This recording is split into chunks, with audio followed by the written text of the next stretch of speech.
Hello students. तो नई video में आ गए हैं हम बच्चों। नीट वाले क्वेश्चन चल रहे थे, आपको पता है, चैप्टर नंबर 2 के 12th फिजिक्स। और 35 तक कर लिए थे, 36 पे आ गए हैं हम। चलो क्वेश्चन देखते हैं क्या बोला है इसमें, जरा समझते हैं। The electric potential at a point, electric potential एक पॉइंट पर इस इक्वेशन से मिलता है, is given by -x² y minus का xz³ प्लस का 4। तो the electric field at that point, electric field कितना होगा यार, बड़ा आसान है, बहुत सारे सवाल कर लिए हमने इस टाइप के। फॉर्मूला है माइनस का डेल वी बटे डेल एक्स आई कैप, माइनस का डेल वी बटे डेल वाई जे कैप, माइनस का डेल वी बटे डेल जेड के कैप। ठीक है, अब यहां से हमें डेल वी बटे डेल एक्स, डेल वी बटे डेल वाई और डेल वी बटे डेल जेड निकालना है। इधर निकाल रहा हूँ साइड में। पहले डेल वी बटे डेल एक्स निकालते हैं। एक्स के रेस्पेक्ट में इस पूरे का डिफरेंशियल करना है, वी तो यही है ना। तो जब एक्स के रेस्पेक्ट में करोगे तो वाई को कांस्टेंट मान लोगे, तो वाई बाहर आ गया, माइनस का वाई, माइनस है देखो यहाँ, और वाई है अंदर, बचा x²। x² का डिफरेंशियल होता है 2x। अब दूसरी टर्म में आ जाओ, x और z, तो इस बार माइनस का z³ बाहर आ गया, अंदर बचा x, x का हो गया 1, और सर 4 कांस्टेंट है, उसका हो गया 0। तो ये आ गया सॉल्व करके माइनस का 2xy माइनस का z³। ऐसे ही निकाल लेंगे डेल v बटे डेल वाई, इस बार y के रेस्पेक्ट में करेंगे तो फिर x को कांस्टेंट मानेंगे और z को भी कांस्टेंट मानेंगे। फिर से पहली टर्म का करेंगे तो माइनस का x² बाहर आ गया, y का कर दिया 1, फिर माइनस का y के रेस्पेक्ट में कर रहे हो तो ये पूरी टर्म x और z दोनों कांस्टेंट है, ये 0 और 4 भी कांस्टेंट है, ये भी 0, तो ये भी 0 प्लस ये भी, ये आ गया माइनस का x²। फिर डेल v बटे डेल जेड, जेड के रेस्पेक्ट में करेंगे तो x और y को कांस्टेंट मान लोगे तो पहली टर्म का तो 0, माइनस में 0, और फिर जेड के रेस्पेक्ट में माइनस का x बाहर ले लिया, z³ का हो गया 3z² और 4 का हो गया 0, तो ये आ गया माइनस का 3xz²। ये आपका आसानी से हो गया भाई। इनकी सबकी वैल्यू उठा के रख दो यहाँ। माइनस का डेल वी बटे डेल एक्स की वैल्यू आई थी माइनस का 2xy माइनस z³ आई कैप, माइनस का डेल वी बटे डेल वाई की वैल्यू माइनस का x² जे कैप, और डेल वी बटे डेल जेड की वैल्यू माइनस का 3xz² के कैप। बच्चों सॉल्व करके ये माइनस में इसके अंदर मल्टीप्लाई की तो ये 2xy माइनस माइनस प्लस हो गया, प्लस का z³ आई कैप, ये भी माइनस माइनस प्लस, x² जे कैप, ये भी माइनस माइनस प्लस 3xz² के कैप। ऑप्शन चेक कर लो, 2xy प्लस z³ आई कैप x² जे कैप 3xz² के cap. Option A is correct बच्चों। आसान सा सवाल था, कुछ नहीं, बिल्कुल आसान। चलो अगले सवाल पे चलते हैं। चलिए बच्चों नेक्स्ट क्वेश्चन में आते हैं। बढ़िया सवाल है, और इस तरीके का सवाल शायद यही सवाल मैं जेई मेन वाले उसमें भी करा चुका हूँ। मुझे एग्जैक्ट नंबर याद नहीं है, इसलिए मुझे यहाँ कराना पड़ेगा। ठीक है, चाहे यही हो चाहे इसके जैसा हो। ये AIPMT में 2009 में आया हुआ है, वो भी जेई मेन में किसी न किसी ईयर में आया हुआ था। चलो, 3 concentric spherical shells having radii A, B and C। A उससे बड़ा B, B से बड़ा C। 3 कॉन्सेंट्रिक सेल है, मतलब ऐसे सेल जिनका सेंटर एक ही है, इस तरह के। ये देखो 3 सेल है जिनका सेंटर एक ही है। ठीक है, एक की रेडियस A, दूसरे की रेडियस B और तीसरे की रेडियस है बच्चों C। ठीक है, चलो अब इन्होंने कहा चार्ज डेंसिटी अंदर वाले की प्लस सिग्मा, उससे बाहर माइनस सिग्मा, और सबसे बाहर फिर plus sigma. Okay, VA VB VC potential हो गए, ए की सरफेस पर पोटेंशियल है वी ए, बी वाले की सरफेस पर वी बी और सी वाले की सरफेस पर वी सी पोटेंशियल्स है 3 शेल्स पे। और अगर सी की वैल्यू ए प्लस बी हो तो इनमें से कौन सा ऑप्शन सही है? चलो पहले एक काम कर लेते हैं, पहले ए का पोटेंशियल निकालते हैं अंदर वाले का। देखो अंदर वाली सरफेस पर ना 3 वजह से पोटेंशियल है। एक तो इसकी खुद की सरफेस पे चार्ज है, फिर उससे बाहर वाली सरफेस पे चार्ज है, फिर उससे भी बाहर वाली सरफेस पे चार्ज है। तो 3 वजह से पोटेंशियल है। मान लो पहली सरफेस पे चार्ज है Q1, दूसरी पे Q2 और तीसरी पे है Q3। तो तीनों की वजह से इस पे जो पोटेंशियल होगा ए पॉइंट पर वो कितना होगा? तो होगा 1/4 पाई एप्सिलॉन नॉट। इसकी खुद की सरफेस पे चार्ज है Q1, चेक करो, इसकी खुद की सरफेस पे चार्ज है बच्चों Q1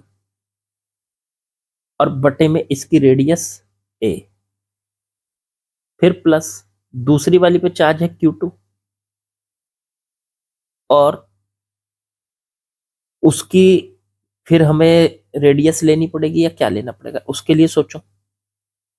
ये जो पॉइंट है ए वाला, ये वाला पॉइंट है वी ए जहां का पोटेंशियल है, वो जो बाहर वाली सरफेस है ये सेकंड वाली, इसके तो अंदर पड़ रहा है ना। अब आपको पता होना चाहिए कि किसी भी स्फेरिकल शेल के जितना सरफेस पे पोटेंशियल होता है उतना ही अंदर होता है।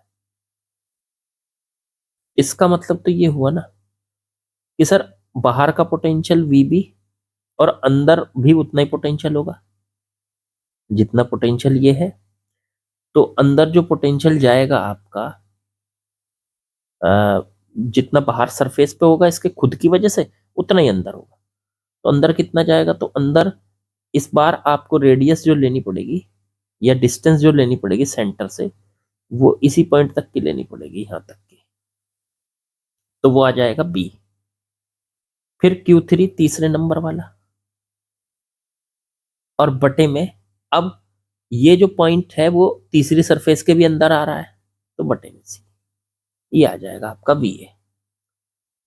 इसी तरह से अगर हम वी बी निकालें 1/4 पाई एप्सिलॉन नॉट, तो उसमें भी देखो बी की सरफेस पे जो पोटेंशियल है उसके लिए क्या करोगे आप?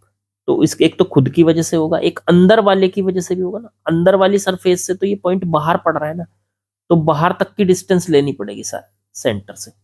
तो अंदर वाले की वजह से तो Q1 बटे में बी। बी क्यों किया समझो, क्योंकि सर जैसे ये है एक सरफेस और इसके सेंटर से बाहर किसी पॉइंट पे निकालना होता है तो बाहर तक की डिस्टेंस लेनी होती है, वहीं तक की, ये वाली डिस्टेंस पूरी यहां तक की। तो वो आता है 1/4 पाई एप्सिलॉन नॉट और इस पे चार्ज है Q और बटे बाहर तक की डिस्टेंस R। तो इसमें भी सेंटर से बाहर तक की डिस्टेंस आ जाएगी B। तो Q1 बटे B लिख दिया मैंने। अब ऐसे ही इसकी खुद की सरफेस से होगा Q2 बटे B और तीसरे वाले की सरफेस से होगा बच्चों Q3 और बटे में, इसके तो अंदर पड़ रहा है ना, इसके बाहर नहीं पड़ रहा, इसके अंदर पड़ रहा है। तो इसके अंदर वो जो इसकी खुद की सरफेस पे होगा वही अंदर होगा, तो वो उसके लिए फिर लोगे आप C। चेक करो जो यहां होगा, जैसे ये है और इसकी जो रेडियस है वो C है, तो जो यहाँ पे पोटेंशियल होगा बाहर V बराबर 1/4 पाई एप्सिलॉन नॉट और Q बटे C वही अंदर होगा, कहीं पे भी देख लो। तो जो सरफेस पे यहाँ होगा इसका वही अंदर होगा। ऐसे ही निकाल लो VC तीसरे नंबर वाला। C जो पड़ रहा है अंदर वाली दोनों सरफेस के तो बाहर पड़ रहा है और खुद की सरफेस के ऊपर पड़ रहा है। तो पहले सबसे पहले अंदर वाली से देख लो। तो अंदर वाली का चार्ज Q1 और बटे में अंदर वाली के सेंटर से इस पॉइंट तक की डिस्टेंस ये पूरी देखो, ये वाली जहां पे मैं एरो घुमा रहा हूं ये पूरी डिस्टेंस, ये तो C है सर। फिर बाहर वाली जो सरफेस है दूसरे नंबर वाली उसके भी सेंटर से यहीं तक की डिस्टेंस वो भी C होगी, Q2 बटे C। और तीसरे वाली Q3/C, तीनों की वजह से हो गई। तो ए, बी और सी पर पोटेंशियल निकाल लिया हमने। ए का टोटल पोटेंशियल, बी का टोटल पोटेंशियल एंड सी का टोटल पोटेंशियल। अब यहाँ पे हमें दे रखा है सी की वैल्यू ए प्लस बी के इक्वल है, इसका कुछ ना कुछ यूज करना पड़ेगा। चलो करेंगे इसकी वैल्यू, इसका यूज भी। पहले एक काम करो आप लोग कि वी ए, वी बी और वी सी, इन तीनों में Q1, Q2, Q3 की वैल्यू रख दो। तो Q1 की वैल्यू कैसे रखें सर? देखो मैं इसको थोड़ा ऊपर कर रहा हूँ, वी ए निकाल रहा हूँ 1/4πε0 Q1, पहली सरफेस पर चार्ज सबसे अंदर वाली पे, वो आ जाएगा उस सरफेस की charge density plus sigma into में सरफेस का एरिया 4πa²। ऐसे Q2 निकालोगे तो माइनस सिग्मा, फिर उसका एरिया 4πb²। फिर तीसरा Q3 निकालोगे तो प्लस सिग्मा और 4πc², ये आ जाएगा। तो उठा के Q1, Q2, Q3 की वैल्यू रख दो यहाँ। तो ये आ जाएगा Q1 की जगह तो plus sigma 4πa²/a plus Q2 की जगह माइनस सिग्मा 4πb²/b और तीसरा प्लस सिग्मा Q3 की जगह 4πc²/c। ए से ए काट दो, बी से बी काट दो, सी से सी काट दो। वी ए देखो 4π कॉमन आके यहां से कट जाएगा, अंदर से कॉमन आएगा 4π, बाहर से कट जाएगा। अंदर बाहर बचा 1/ε0, अंदर बचा प्लस का सिग्मा ए माइनस का सिग्मा बी और प्लस का सिग्मा सी, इतना आ गया। एक काम करो यहां से, अगर मैं यहां से सिग्मा कॉमन ले लूं तो σ/ε0, अंदर बचा a माइनस बी प्लस सी। अभी देखो यहां से c की वैल्यू a प्लस बी दे रखी है, उसे उठा के यहां रख दो। तो σ/ε0 ये आ गई a माइनस बी, सी की जगह a प्लस बी, देखो ऊपर दे रखा था ये, सी की जगह a प्लस बी दे रखा था। देखो b से b कट गया, a और a कितना हो गया 2a, तो σ/ε0 इंटू में 2a, a का पोटेंशियल आ गया बच्चों। इसी तरीके से वी बी निकाल लो बच्चों, बी का पोटेंशियल जो था उसमें Q1, Q2, Q3 की वैल्यू रख दो। देखो बी का पोटेंशियल ये था 1/4πε0। देखो यहाँ Q1 की वैल्यू, तो सर Q1 की वैल्यू यहां से रख दी, प्लस का सिग्मा इंटू में 4πa²/b, फिर प्लस माइनस का सिग्मा इंटू में 4πb²/b और फिर प्लस का सिग्मा इंटू 4πc² और बटे में सी। चलो इसको सॉल्व कर लो, 4π कॉमन आके कट गया, सिग्मा को बाहर ले लिया, σ/ε0, अंदर बचा a²/b, फिर माइनस का b से b कट गया, तो b, c से c कट गया, तो c, या σ/ε0।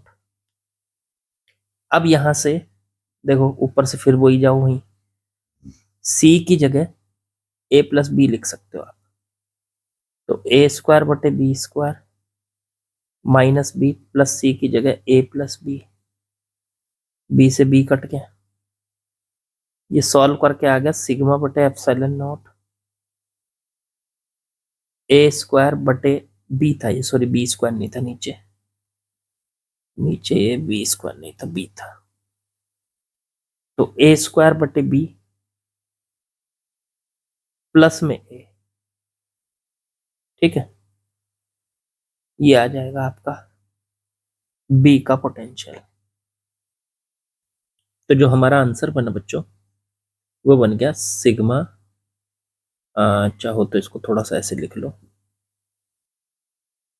σ/ε0 इसका एलसीएम ले लो, ए स्क्वायर प्लस ए बी बटे बी। अगर मैं यहां से सिग्मा बटे एप्सिलॉन नोट करूं, ए को ले लूं कॉमन, तो अंदर बचा ए प्लस बी और बटे में बी।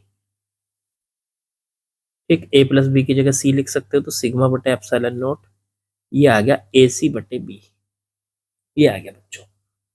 तो क्या ये पहले वाले के इक्वल है, वी बी और वी ए? नहीं, इक्वल तो है नहीं, दोनों अलग आ रहे हैं। ये अलग था देखो यहाँ, और ये अलग आया है। चलो अब वी सी भी निकाल लो। वी सी के लिए अब Q1 Q2 Q3 की वैल्यू रखेंगे, बाहर लिखेंगे 1/4 पाई एप्सिलॉन नोट। Q1 की वैल्यू देखो यहाँ पे जो आपने निकाली थी, Q1 बटे सी, Q2 बटे सी और Q3 बटे सी, तीनों में Q1 की जगह रख सकते हैं 4 पाई ए स्क्वायर इंटू में प्लस सिग्मा, फिर माइनस सिग्मा इंटू में 4 पाई बी स्क्वायर, और फिर प्लस में सिग्मा 4 पाई सी स्क्वायर, और बटे में सबके सी है, इसके भी सी, इसके भी सी, इसके भी सी। एक काम कर लो, 4 पाई तो कॉमन लेके काट ही दो, हटाओ। सिग्मा को बाहर ले लो, सिग्मा बटे एप्सिलॉन नोट, अंदर बचा ए स्क्वायर माइनस का बी स्क्वायर प्लस का सी स्क्वायर, और बटे में सबके सी, ये आ जाएगा। चलो एक काम कर लेते हैं, इसको थोड़ा सा सॉल्व कर लेते हैं। ए स्क्वायर माइनस बी स्क्वायर को एक साथ लेके ए प्लस बी इंटू में ए माइनस बी लिख देते हैं, और बटे में सी को अलग कर लेते हैं, फिर प्लस सी स्क्वायर के बटे में सी को अलग ले जाते हैं, एक सी से एक सी कट जाएगा। अब देखो ये ए प्लस बी की वैल्यू सी के बराबर है, तो सी से ये ए प्लस बी कट गया, सिग्मा बटे एप्सिलॉन नोट, अंदर बचा ए माइनस बी और प्लस में सी। अब फिर से सी की जगह क्या लिख दो, सिग्मा बटे एप्सिलॉन नोट, ए माइनस बी प्लस सी की जगह ए प्लस बी, बी से बी कट गया बच्चों, तो सी की वैल्यू आ गई सिग्मा बटे एप्सिलॉन नोट और अंदर रह गया 2a। ये तो इक्वल है।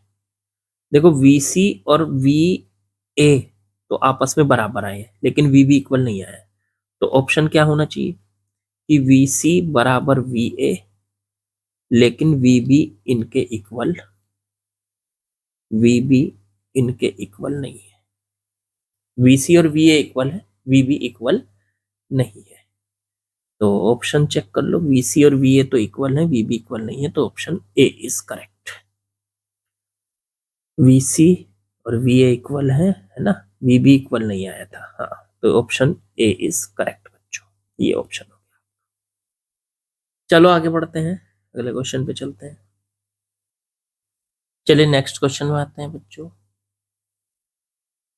सवाल में दिया है 3 capacitors each of capacitance C, 3 capacitor है, हर एक का कैपेसिटेंस सी है एंड ब्रेक डाउन वोल्टेज उसकी वी है। कैपेसिटेंस इसका सी है और ब्रेक डाउन वोल्टेज इसकी वी है। पहले तो समझो ये ब्रेक डाउन वोल्टेज होती क्या है। ऐसी वोल्टेज जिस वोल्टेज से ज्यादा ये कैपेसिटर झेल नहीं सकता, खराब हो जाएगा, ऐसी वोल्टेज को ब्रेक डाउन वोल्टेज कहते हैं।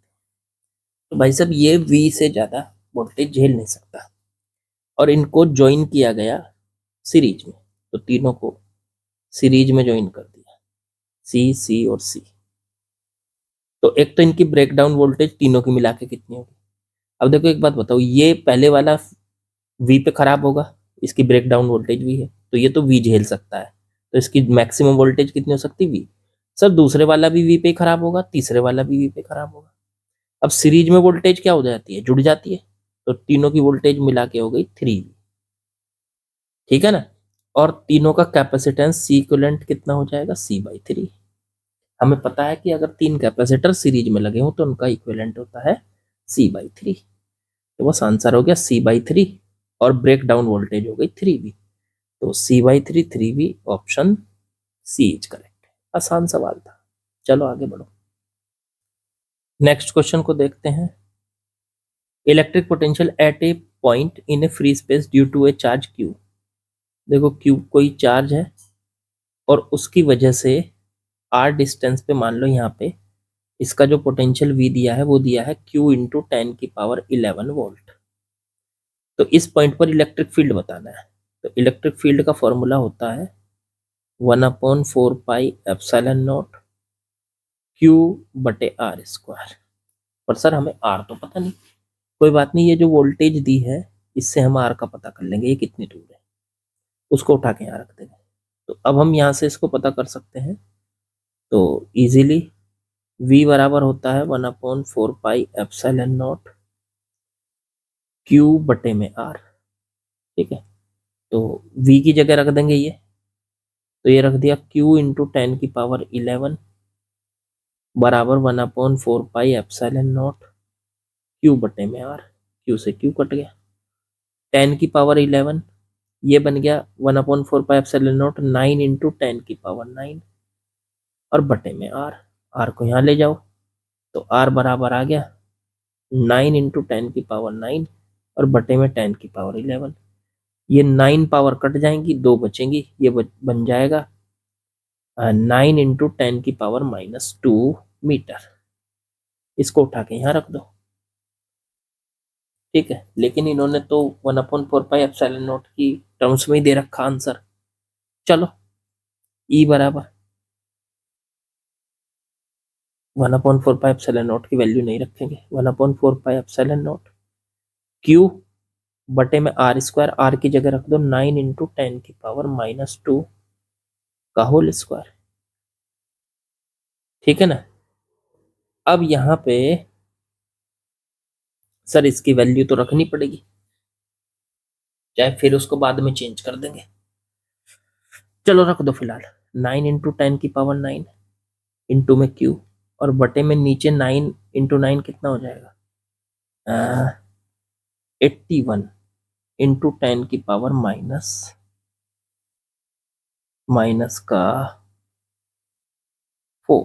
ऐसे कर लो। और ये चलो कर लो ऐसे ही, 9 से काटा। अच्छा ये 10⁻⁻4 है, ये 9 है, तो ये ऊपर जाके कितनी हो जाएगी, इधर लिख देता हूँ मैं इसको, या नीचे कर लेता हूँ। ये बराबर ये हो जाएगा ऊपर 10 की पावर ऊपर चली जाएगी तो 10⁻13 हो जाएगा, 9 + 4 इंटू में Q बटे में 9। ये है ना। अब इन्होंने जो आंसर चेक दे रखा है वो 4πε0 की टर्म में दे रखा है। चलो एक बात बताओ, 1/4πε0 की वैल्यू क्या होती है 9 इंटू 10⁻9। अगर इसका उल्टा कर दें 4πε0 तो इसकी वैल्यू हो जाती है 1/9 इंटू 10⁻9। एक काम करो 10⁻9 से नीचे मल्टीप्लाई कर लो, 10⁻9 से ऊपर मल्टीप्लाई कर लो, दोनों इक्वल ही रहेंगे। अब इसकी जगह क्या लिख सकते हैं हम, इसकी जगह लिख सकते हैं 1/9 इंटू 10⁻9 की जगह 4πε0, तो इसकी जगह 1/9 इंटू 10⁻9 की जगह आ गया 4πε0 Q 10⁻9 10⁻13 कितना हो जाएगा 10⁻22 13 + 9, तो 4πε0 Q इंटू 10⁻22। चेक कर लो कोई सा आंसर है क्या, 4πε0 Q 10⁻22 फर्स्ट ऑप्शन ही बेटर है। और किसी में तो 22 पावर इसमें थी, लेकिन इसमें 4π इसमें 12π है, तो ऑप्शन ए इज करेक्ट आगे बच्चों। ठीक है, तो ये भी आसान सवाल था, कुछ नहीं था। ठीक है, चलो आगे बढ़ो। चलो नेक्स्ट क्वेश्चन में आते हैं बच्चों। The energy required to charge a parallel plate condenser. एक पैरेलल प्लेट कंडेंसर है, पैरेलल प्लेट कैपेसिटर है, ये रहा। ठीक है, इसकी प्लेट्स के बीच का गैप जो दे रखा वो D दे रखा, और प्लेट्स का एरिया जो दे रखा वो A दे रखा। यूनिफॉर्म फील्ड है इनके बीच में प्लेट्स के E। तो एनर्जी रिक्वायर्ड टू चार्ज, इसको चार्ज करने में कितनी एनर्जी चाहिए। देखो एक चीज याद रखना बच्चों, किसी भी कैपेसिटर के अंदर जो एनर्जी स्टोर होती है उसका फॉर्मूला होता है ½CV²। लेकिन जब हम इसे किसी बैटरी से कनेक्ट करते हैं तो बैटरी जो एनर्जी देती है वो डबल देती है। डबल देती है मतलब, याद रखो बैटरी जो एनर्जी देगी, energy supply for charging capacitor, वो जितना उसके अंदर बंद एनर्जी होगी उसकी डबल, तो CV स्क्वायर। याद रखो, याद रखो, याद रखो, बैटरी एनर्जी सप्लाई करती है CV स्क्वायर, लेकिन कैपेसिटर के अंदर जो एनर्जी स्टोर होती है वो होती है हाफ CV स्क्वायर। वजह, क्योंकि हम देखते हैं इलेक्ट्रिक एनर्जी, जब हम इलेक्ट्रोमैग्नेटिक वेव पढ़ लेंगे ना तो हमें पता चलेगा इसके अंदर एक और एनर्जी स्टोर हो रही है, मैग्नेटिक एनर्जी। तो हाफ CV स्क्वायर तो इलेक्ट्रिक एनर्जी होती है और half CV square magnetic energy होती है। तो इसका मतलब कैपेसिटर के अंदर जो टोटल एनर्जी होती है वो CV स्क्वायर होती है, जितनी बैटरी ने एनर्जी सप्लाई की। ठीक है ना। अब वो CV स्क्वायर होती है तो सर फिर क्या नाम, हम हाफ CV स्क्वायर क्यों लेते हैं? क्योंकि हम जब भी एनर्जी की बात करते हैं कैपेसिटर में तो इलेक्ट्रिक एनर्जी की बात करते हैं, मैग्नेटिक एनर्जी हमारे हम उसकी बात नहीं करते हैं, क्योंकि वो हम पढ़ते ही नहीं तब तक, हम ये समझ ही नहीं पाते कि कैपेसिटर के अंदर ये मैग्नेटिक एनर्जी कहाँ से आई। इलेक्ट्रिक एनर्जी तो चलो हमें ये पता चल रहा है सर इलेक्ट्रिक फील्ड की फॉर्म में इकट्ठी होती है, ठीक है ना। इलेक्ट्रिक एनर्जी, मैग्नेटिक एनर्जी कहाँ से आई, तो ये कंसेप्ट जब क्लियर होता है हमें जब हम इलेक्ट्रोमैग्नेटिक वेव्स पढ़ लेते हैं। तो उससे पहले हम कभी भी कैपेसिटर के अंदर जो एनर्जी की बात करते हैं वो सिर्फ इलेक्ट्रोस्टैटिक एनर्जी की बात करते हैं, और वो होती है हाफ CV स्क्वायर। और जो बैटरी से एनर्जी की बात करते हैं कि बैटरी ने कैपेसिटर को चार्ज करने में कितनी एनर्जी दी, तो वो होती है CV स्क्वायर। इसको सीधे सीधे ऐसे याद कर लो, बैटरी अगर 10 जूल एनर्जी देगी तो कैपेसिटर के अंदर सिर्फ 5 जूल इकट्ठी होगी। बैटरी देती है CV स्क्वायर और कैपेसिटर के अंदर इकट्ठी होती है half CV square, electrostatic energy. ठीक है, हाफ CV स्क्वायर कहाँ गई तो इसका पता चलेगा हमको जब हम इलेक्ट्रोमैग्नेटिक वेव पढ़ लेंगे बच्चों। ठीक, फिलहाल इन्होंने पूछा है, इन्होंने पूछा है plates the energy required to charge a plate, parallel plate capacitor, मतलब एनर्जी कितनी चाहिए उसको चार्ज करने में। तो ये तो इन्होंने बैटरी की एनर्जी सप्लाई पूछ ली ना, कितनी बैटरी एनर्जी सप्लाई करेगी, क्योंकि चार्ज होने में जितनी एनर्जी चाहिए वो बैटरी से ही तो मिल रही है। तो इसका मतलब हमारा आंसर है CV स्क्वायर, हमारा आंसर है CV स्क्वायर। चलो, अब लेकिन उसको इस तरह से बदलना पड़ेगा, तो C की वैल्यू रख दो एप्सिलॉन नॉट A/D, और V की वैल्यू E/D। देखो E/D का होल स्क्वायर, एक D से D कट जाएगा, ये आ जाएगा एप्सिलॉन नॉट A E²D। ये हमारा आंसर हो जाएगा बच्चों। ये पॉइंट आपको याद होना चाहिए कि बैटरी हमेशा जो एनर्जी देती है उसमें से आधी ही एनर्जी कैपेसिटर में इकट्ठी होती है इलेक्ट्रोस्टैटिक एनर्जी की फॉर्म में, हाफ CV स्क्वायर। ठीक है, आधी कहाँ जाती है उसका पता चलेगा आपको जब इलेक्ट्रोमैग्नेटिक वेव्स पढ़ लोगे। ठीक है बच्चों, आज की वीडियो को यहीं पे खत्म करते हैं।